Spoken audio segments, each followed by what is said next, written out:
Glória a Deus. Aleluia. Irmãos, nós vamos continuar o estudo de Efésios. Hoje nós vamos estudar o capítulo 6, Efésios 6, os versículos de 10 a 12. 10, 11 e 12 são os versículos que nós vamos estudar nesta noite. Nós vamos ler e depois nós vamos fazer alguns comentários. Efésios, capítulo 6, do versículo 10 ao 12. Nós recebemos notícias do irmão Jurandir, ele já está recuperando, amanhã já vai estar liberado para receber visita, mas ainda está sentindo algumas fraquezas. E nós vamos lá amanhã visitá-lo, mas graças a Deus ele já está bom e logo estará juntamente conosco, e ele também e a irmã Ramona. Glória a Deus. Amém? Vamos lá? Diz assim a palavra de Deus: No demais, irmãos meus, sedes fortalecidos no Senhor e na força do seu poder. Revesti-vos de toda a armadura de Deus, para que possais estar firmes contra as astutas ciladas do diabo. Porque não temos que lutar contra a carne e o sangue, mas sim contra os principados, contra as potestades, contra os príncipes das trevas deste século, contra as hostes espirituais da maldade nos lugares celestiais. Amém. Esta é a palavra que nós vamos trabalhar nesta noite. Que Paulo está falando de guerra espiritual. Uma guerra que começou antes que o ser humano fosse criado. No início, Deus criou os céus e a terra e criou os anjos. E colocou um querubim para tomar conta do Éden, e ele era o chefe da adoração. Esse querubim se tornou muito forte, muito poderoso, respeitado, e ele tinha do seu lado 1/3, ou seja, de cada 3, 1 estava do lado dele. E ele revoltou-se contra Deus com essa tropa. Mas ele foi derrotado. Foi jogado no abismo, Deus reorganizou a terra, colocou aqui o homem, e ele veio e sorrateiramente entrou na terra pela permissão e através do pecado de Eva e Adão, e está aí até hoje, e nós estamos nessa guerra espiritual. O Paulo, nesse texto que nós lemos durante esses dias, na carta aos Efésios, ele fala das doutrinas bíblicas de salvação, ele fala das doutrinas bíblicas de maneira de nós procedermos, da santidade, dos ministérios que Deus colocou na igreja, da santidade individual, da santidade coletiva, da unidade da igreja. E aqui agora ele começa a falar da seguinte maneira: no demais, ou seja, vocês já ouviram o comportamento que vocês devem ter diante de Deus, em unidade, em santidade.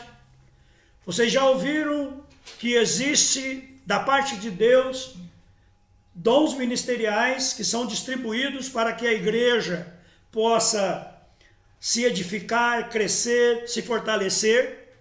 Vocês já ouviram como a igreja deve portar-se no relacionamento dentro da igreja, dentro da comunidade eclesiástica, dentro dos irmãos. Vocês já ouviram como vocês devem se portar para com os de fora.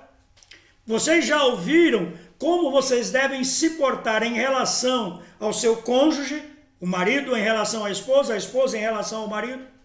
Vocês já ouviram como o filho deve se portar em relação ao seu pai, como o pai deve se portar em relação ao seu filho.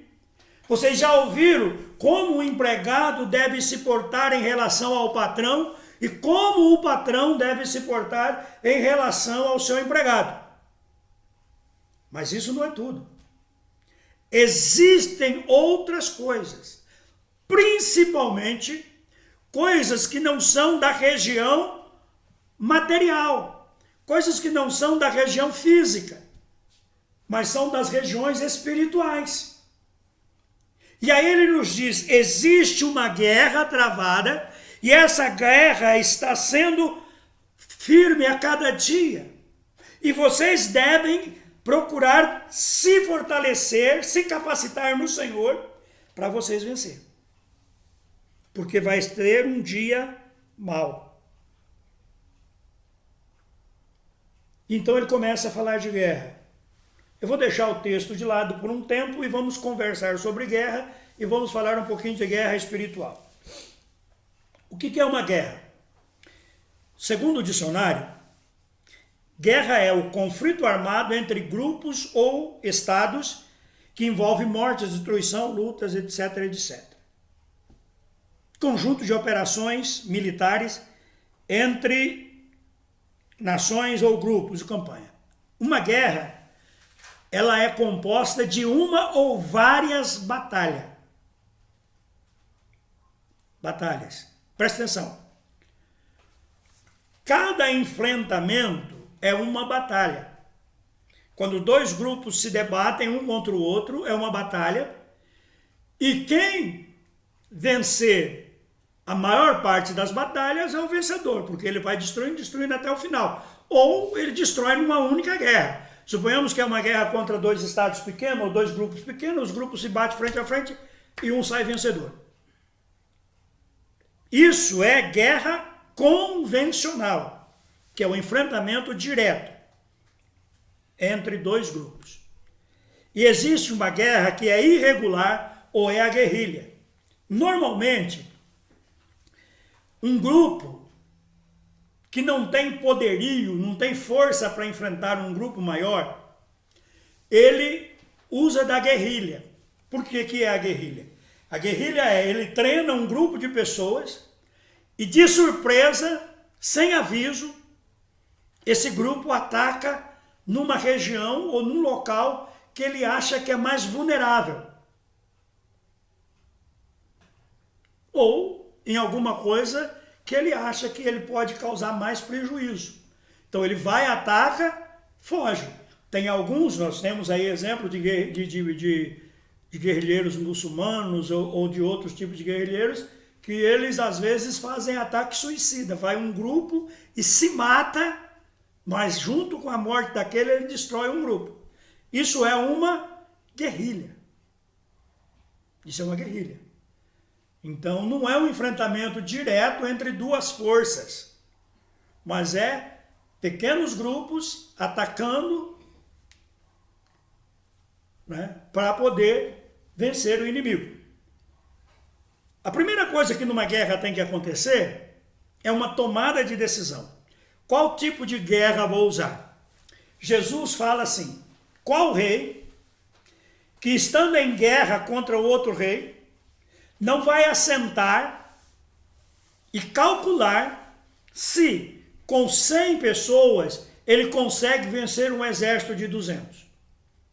E então, se ele chega à conclusão que o exército dele é mais fraco e não vai vencer, ele vai e procura paz. Ou seja, é preciso tomar uma decisão. Se o meu exército, eu sou o comandante desse exército, eu tenho 100 homens, mas os meus homens são muito bem treinados, estão muito bem armados, e o adversário tem 200, mas eu tenho informações de que o exército não é bem treinado, não tem armas boas, então eu decido atacar. Mas e se o meu exército é mais fraco? Eu preciso decidir entre a guerra convencional ou a guerra de guerrilha. Se o meu exército não tem a mínima possibilidade de vencer, eu vou atacar com guerrilha, porque eu vou minando as forças do meu adversário. Eu crio um grupo, faço esse grupo se tornar amigo das pessoas, e quando as pessoas estão querendo apoiar esse grupo ataca, e esse grupo de pessoas que não tem nada a ver com a guerrilha vai acabar servindo para proteger. Isso a gente chama na guerra de inocentes úteis, que estão do lado errado sem saber que estão errados. Para ir para uma guerra, é preciso sentar e fazer uma estratégia. Quando eu era sargento, eu ensinava os meus soldados, quando a gente estava em treinamentos de batalhas, algumas coisas. Normalmente, numa batalha, você ataca, né? Você avança, você recua, você avança, você recua, até você conseguir o objetivo. E tem uma coisa chamada estratégia. O que é uma estratégia? Estratégia é um plano ou método de manobras que são usados para alcançar um objetivo. Então, se eu vou sair daqui, de onde eu estou, para ir até onde o Gilson está, eu não posso levantar e sair correndo. Porque eu vou me expor e o inimigo vai me atacar. Então eu vou traçar uma estratégia para chegar lá onde o Gilson está. Então eu vou fazer uma primeira pergunta: onde eu estou? Bom, eu estou aqui. Quem eu sou? Meu grupo aqui, sou eu, mais 6 soldados, tem um cabo, tem um atirador, tem isso, tem aquilo, tem aquilo outro. Bom, eu sei quem eu sou, eu sei qual é a minha força. Quem é o meu alvo? É lá o ponto onde o Gilson está. Como é que ele é? Ele está bem armado? Ele tem metralhadora? Ele tem arma de longo alcance? Ele tem arma de curto alcance? O que eu sei dele? Aí a segunda pergunta é: por onde eu vou? A terceira pergunta, né? Quem eu sou? Onde estou? Quem é o inimigo? Como? Por onde eu vou até lá? Bom, se eu for direto, eu vou ficar exposto muito tempo. Isso é estratégia. Então eu vou sair daqui da Priscila. Da Priscila, eu vou lá no Wesley. Do Wesley, eu vou na Teresa. E da Teresa eu chego no Gilson. Então, por onde eu vou? Pam, pam, pam. Eu vou confundir a cabeça do Gilson. Porque eu não vou partir para ele, eu vou partir para a Priscila. O Gilson vai ficar me observando. Da Priscila eu saio para lá, saio para cá. E quando o Gilson se der por entendido, eu já estou bem pertinho dele. Eu já estou lá na Teresa ou estou chegando nele. Agora, como eu vou? Como eu vou? Eu vou correndo?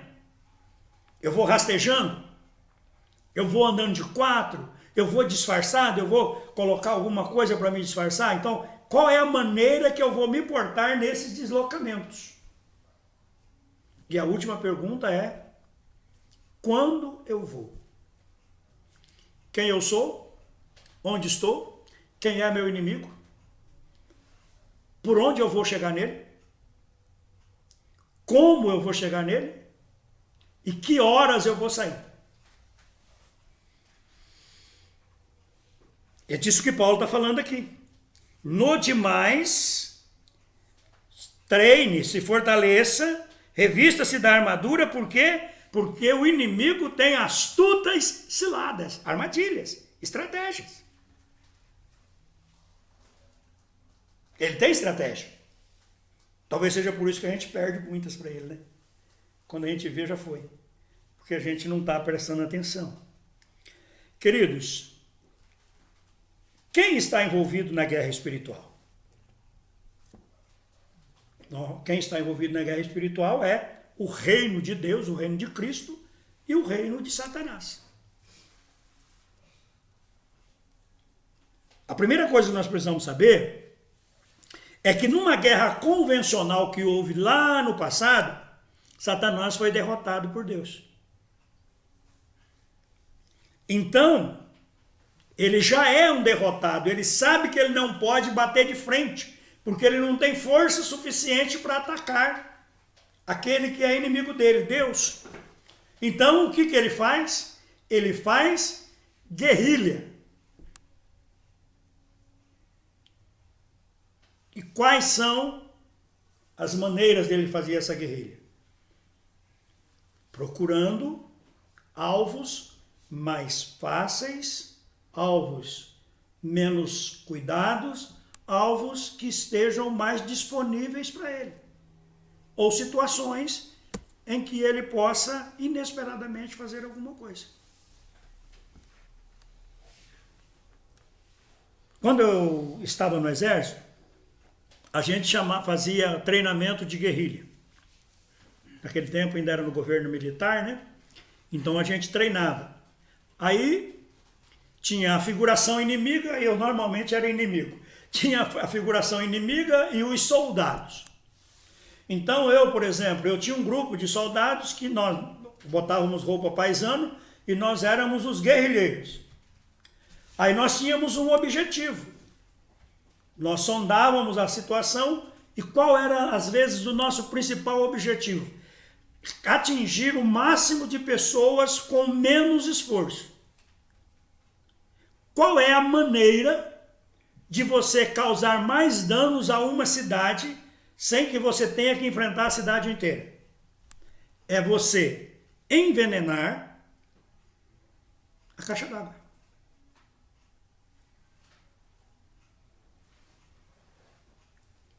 Se aqui na Viraí, não sei quantas caixas d'água tem, mas se fosse uma guerrilha, o cara ia estudar. E o cara conseguir jogar veneno em todas as caixas d'água, o que vai acontecer? Ele vai conseguir envenenar um grupo grande da cidade. Talvez nem todos, porque cada um reage de uma maneira ao tipo de veneno. Muitos vão morrer, outros vão ficar doentes. Por quê? Porque atacou num ponto sensível de todo o grupo. Então a primeira estratégia de Satanás não é atacar a Deus, ele não ataca a Deus. Porque ele sabe que ele é um derrotado. Então não existe uma guerra entre Deus e o diabo. Essa história de que o diabo está lutando contra Deus é mentira. O diabo está lutando contra o reino de Cristo. Quem é o reino de Cristo? A igreja. A igreja. Qual é a pior coisa que pode acontecer com a igreja? Derrubar o cabeça.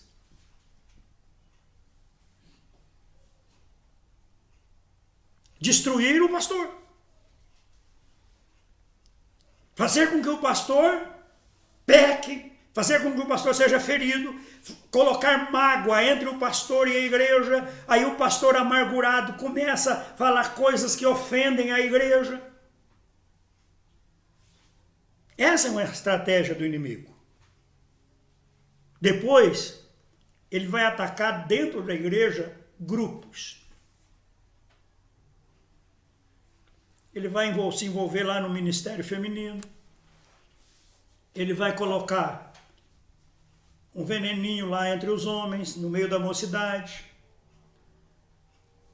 Depois, ele vai atacar as famílias. Por fim, ele vai atacar o indivíduo. Porque ele vai de cima para baixo. Bom, mas nossa igreja é uma igreja unida. Nossa igreja é uma igreja que não tem dodói. Nossa igreja é uma igreja que as pessoas são livres para falar. Pastor não é o dono da igreja, pastor não é o bom da boca, pastor pode ser confrontado, pastor pode ser chamado a atenção. Fica difícil para o diabo. Por quê? Porque se o pastor fizer alguma coisa errada, alguém vai chegar e falar com ele. A nossa igreja, é difícil de colocar problemas entre um e outro dentro da congregação, porque os irmãos se perdoam. Os irmãos estão fortalecidos no Senhor. Então ele vai atacar dois pontos vulneráveis que aí é impossível de não haver brecha sem um grande cuidado, sem um grande preparo, que é a família e os indivíduos. A primeira coisa que ele vai fazer é lançar os pais contra os filhos contra os pais. Vai tirar um filho do rebanho.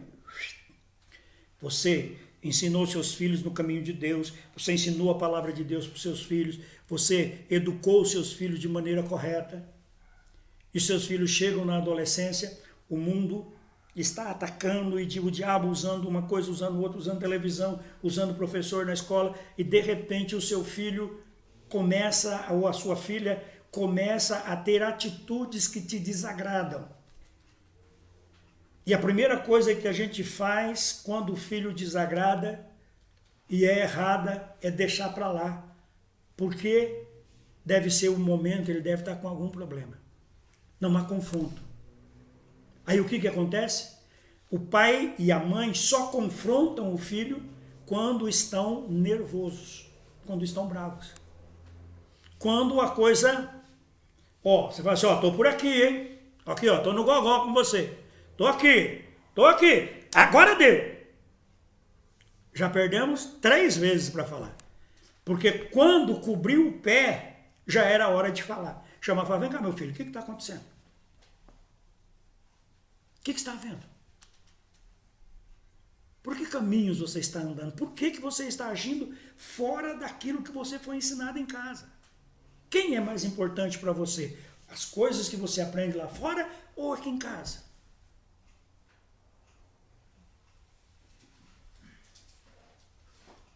Depois, o pai e o filho ficam irados. Mas nessa hora, acontece uma coisa terrível, que é um dos cônjuges vai defender o filho. A mãe vai virar como se fosse uma galinha choca, protegendo os filhos, então o pai corrige e a mãe passa a mão. Ou vice-versa, né? Ou a mãe corrige e o pai passa a mão. Um não concorda com o outro na maneira de disciplinar. Quando eu falo disciplinar, não é apenas castigar. É corrigir, é exortar, é ensinar. Isso, irmãos, é uma das maiores ciladas que o diabo põe na nossa casa. A maioria dos filhos de crentes desviam-se na juventude e ficam longe da igreja, agindo como se o mundo fosse mais importante do que Deus. Muitos voltam, graças a Deus, um grande número acaba voltando para a igreja, dependendo da maneira que ele foi ensinado. Mas outros nunca mais voltam e ficam odiando a igreja. Ele ataca a família. Ele tira um do rebanho, a famosa ovelha negra, e por causa desse um a coisa bagunça tudo. Isso são ciladas do diabo. E o que Paulo está dizendo?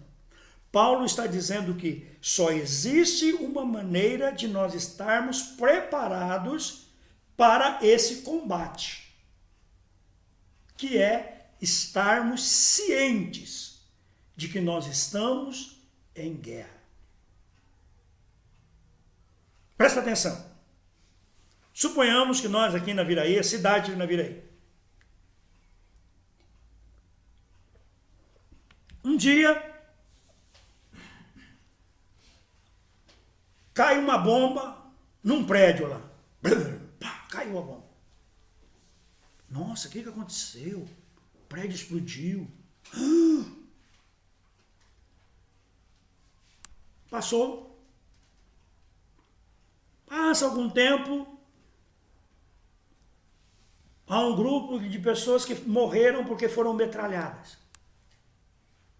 Passa um tempo, há um grupo de pessoas que estão criando muito problema na cidade. O que é isso?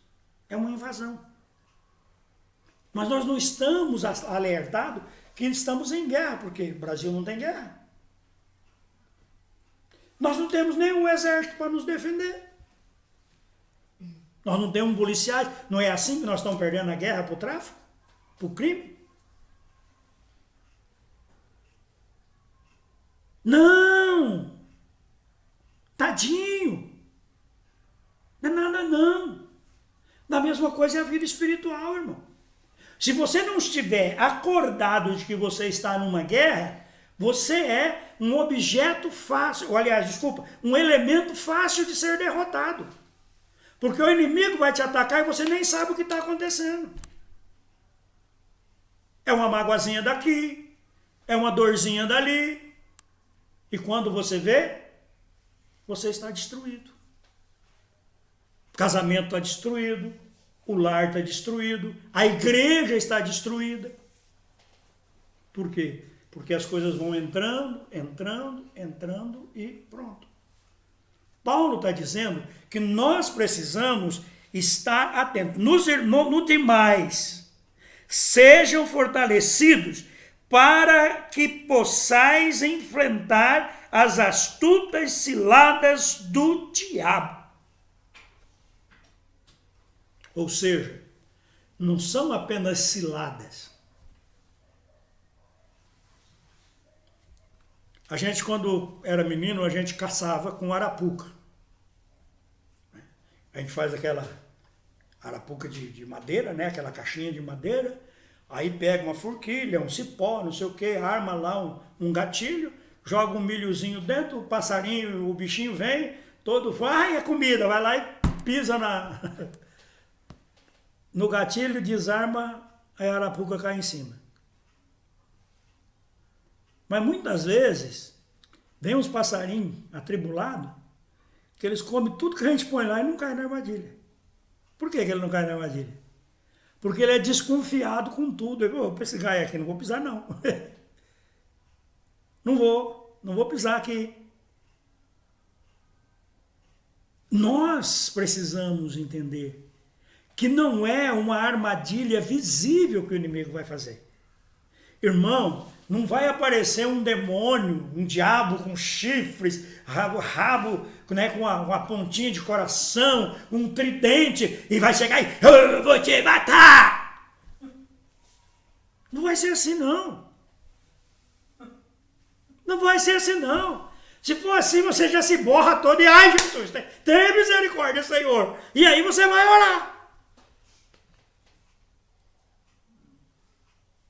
Aí vai chegar uma pessoa muito amável, muito agradável, uma amiga que vai entender o seu lado que seu marido não entende, as suas dificuldades. Aí você cai na besteira de falar com ela porque ela é tão atenciosa e ela vai e lança uma sementinha, lança outra, e daqui a pouco o teu lar está destruído. É um amigo que começa a te chamar para sair. Coisa normal. E você não vigia. Quando você vê, você já está na farra. Aí você chega bêbado em casa.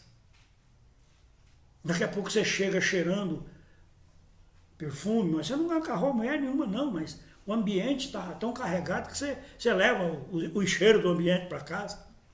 O que está acontecendo com o seu lar? Sendo destruído. Mas como, pastor? O cara é meu amigo, pastor. Esse cara, ele morre para me defender. Por quê? Porque a cilada do inimigo, ela é astuta. Ela é astuta. Quantos anos você tem? A sua experiência de vida, ela é os anos que você viveu, as coisas que você aprendeu e viveu.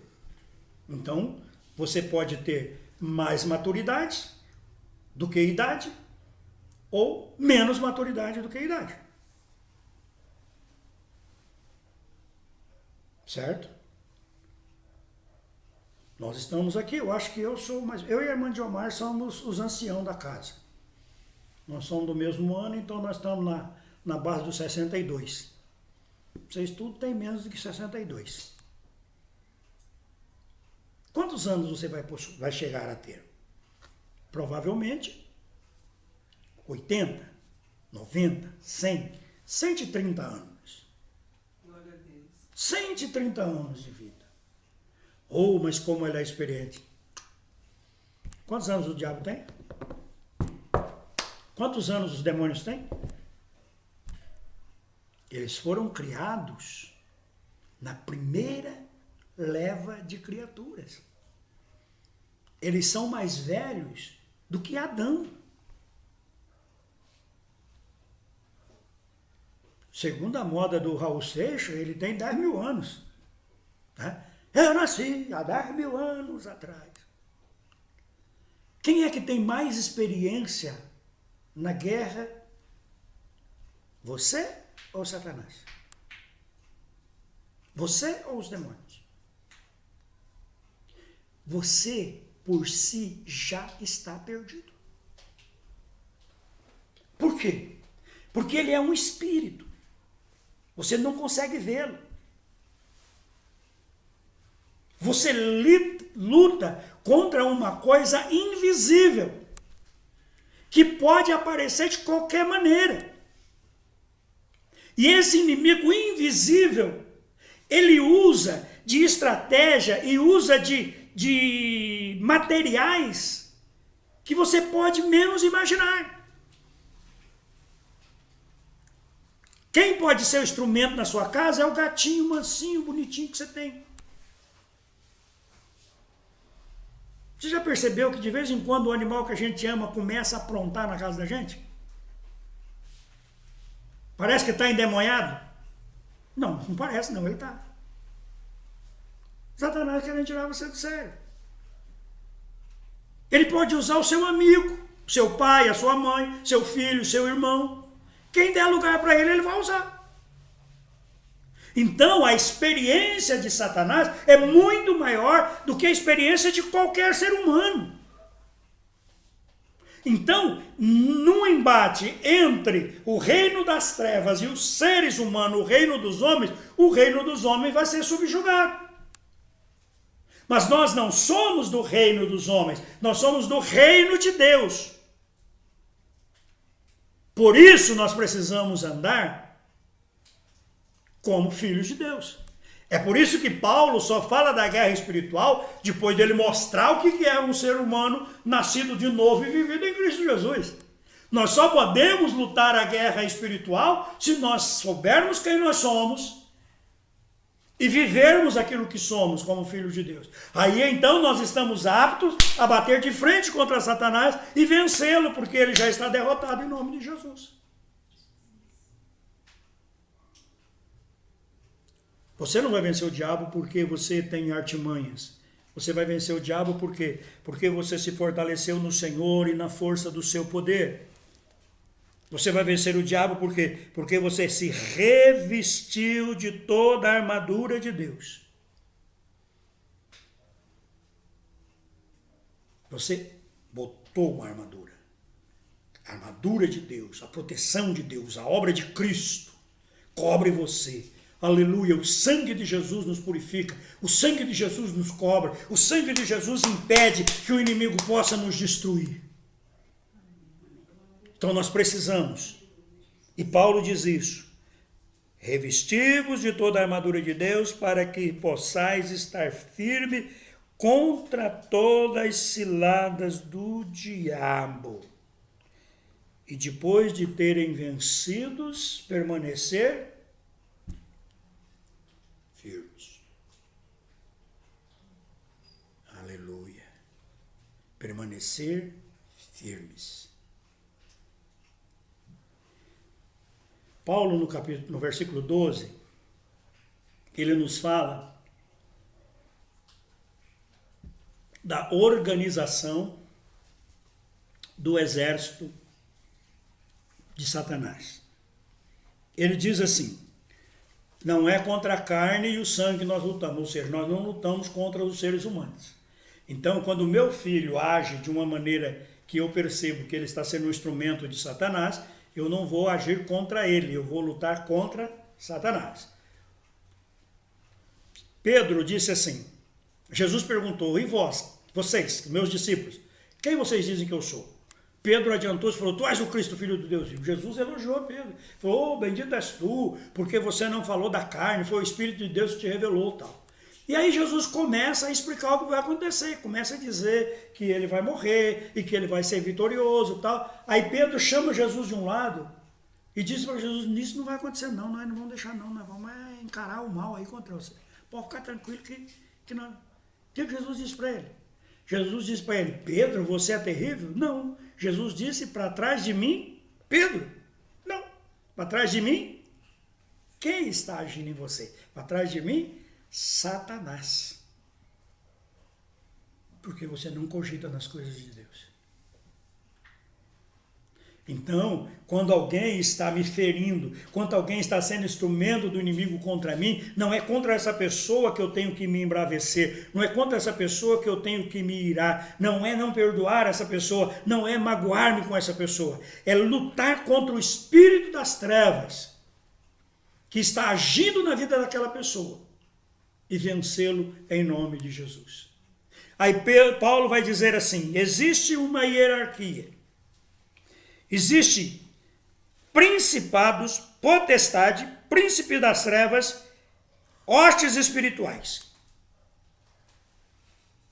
Não quero descer assim a mínimos detalhes, porque são coisas extra-bíblicas. Mas eu quero fazer uma comparação entre um exército humano e o exército de Satanás. A primeira coisa que você precisa entender é que Satanás não está ligado diretamente à guerra, porque ele é o comandante. O comandante, ele fica num lugar de onde ele traça as estratégias dele. Então ele tem os principados, que é mais ou menos iguais aos generais do exército, os comandantes. Ele tem as potestades, que seriam os oficiais, abaixo dos generais. Ele tem os príncipes da terra, que seriam sargentos e cabos. E ele tem as hostes espirituais, que são soldados. Ou seja, o sargento, o cabo, ele tem uma esquadra, um grupamento de pessoas. O sargento tem uma esquadra maior, ou duas esquadras, dois grupos ali, ou três, que ele comanda. O oficial comanda 3, 4 sargentos. O outro oficial mais graduado comanda vários oficiais com vários exércitos. Os generais comandam vários comandantes de grupamentos grandes. E o comandante em chefe, que é Satanás. E ele faz a ligação através de um mensageiro, que ele tem um anjo mensageiro dele lá, um demônio mensageiro dele, que leva a notícia para os outros. Nós enfrentamos normalmente os soldados rasos no nosso dia a dia. Pedro diz que existe um diabo rodeando cada pessoa. É um soldado raso. Esse soldado raso, ele é destacado para acompanhar a vida dessa pessoa do dia que ela nasce, ou do dia que ela começa a ser gerada, até a sua morte. Então ela sabe quais são as atitudes dessa pessoa, ele sabe quais são as atitudes dessa pessoa. Por isso que muitas vezes, em incorporações, demônios falam como se fossem pessoas que morreram. Isso é chamado de espírito familiar, que é encarregado de atazanar a sua vida, de buscar um ponto fraco na sua vida. E esse demônio, ele presta conta a um cabo. Um demônio cabo, um demônio que comanda um grupo de demônios naquela região. Que presta conta para o sargento, que presta conta para o tenente, que presta conta para o capitão, que presta conta para o general. Então, quando você faz algo aqui, o demônio que está encarregado de atazanar a sua vida, que ele percebe que você está fazendo algo que vai atrapalhar o reino das trevas, ele já comunica para o cabo, que comunica para o sargento, que comunica para o tenente, que comunica para o capitão, que comunica com o oficial. Que leva às situações mais graves ao seu comandante geral. O comandante geral dá o comando ao general, diz: nós vamos atacar o Brasil. O general, o principado, comandante do Brasil, chama os comandantes de estados, Mato Grosso do Sul, tal, de São Paulo, Paraná, e passa o projeto. O comandante de estado passa o projeto para os governantes da cidade. Os governantes da cidade passam o projeto para os governantes de bairros, de grupos. Satanás, ele não é onisciente. Ele não sabe todas as coisas. Aliás, ele só sabe o que acontece. Então, quando Satanás usa alguém manifestando alguma coisa, é porque ele já foi comunicado. Como ele tem essa rede de informação, é muito rápido para ele entender. Para nós que somos desavisados, fica parecendo que ele já sabia. Então, a guerra espiritual, nós precisamos entender isso. Nós estamos lutando contra um inimigo que tem boas estratégias, nós estamos lutando contra um inimigo que tem um exército muito grande e que tem apoios muito grandes. Os apoios dele são as pessoas que estão no reino dele. Mas e nós? E do nosso lado? Quem somos nós? Nós vamos falar no próximo domingo, quando nós falarmos da armadura de Deus e de como revestir dessa armadura. Amém? Que Deus abençoe os irmãos. Que nós possamos entender isso.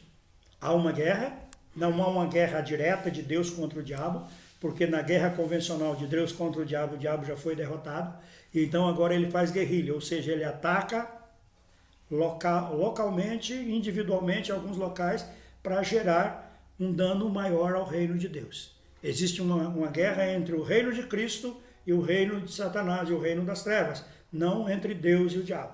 E nós somos o exército de Deus, os anjos são as nossas tropas de apoio, e assim por diante, domingo que vem a gente estuda um pouco mais. Amém?